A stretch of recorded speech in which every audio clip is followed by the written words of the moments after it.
repeat after me. I, George Walker Bush, do solemnly... When George W. Bush took office in 2000, he brought with him Vice President Dick Cheney, Secretary of Defense Donald Rumsfeld, and Deputy Secretary for Defense Paul Wolfowitz, all of whom had served together previously in the administrations of Ronald Reagan and George H.W. Bush.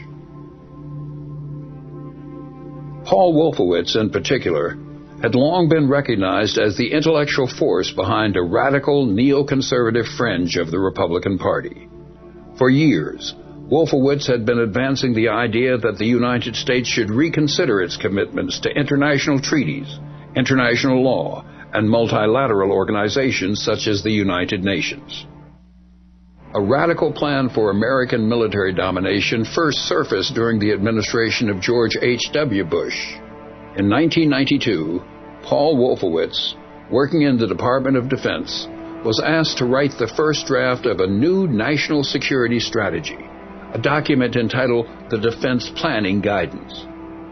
The most controversial elements of what would later come to be known as the Wolfowitz Doctrine were that the United States should dramatically increase defense spending, that it should be willing to take preemptive military action, and that it should be willing to use military force unilaterally, with or without allies.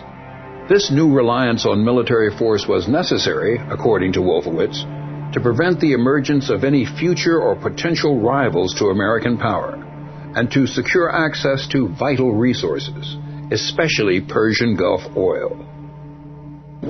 Out of power during the Clinton presidency, Wolfowitz and his colleagues affiliated themselves with a number of influential conservative think tanks.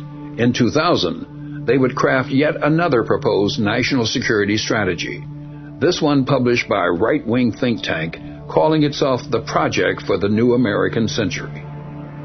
At its core, the document revived the Wolfowitz Doctrine. It called on the United States to increase the military budget by up to $100 billion, to deny other nations the use of outer space, and to adopt a more aggressive and unilateral foreign policy that would allow the United States to act offensively and preemptively in the world. The elimination of states like Iraq figured prominently in this grand vision. But even these hardline conservatives knew that the Wolfowitz Doctrine was likely too radical to win the support of the foreign policy establishment, their own Republican Party, and the American people. In their defining document, written in September of 2000, a full year before 9/11, they acknowledged that the process of transformation, even if it brings revolutionary change, is likely to be a long one.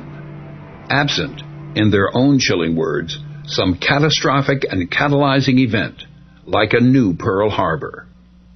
1 year later, that event would arrive.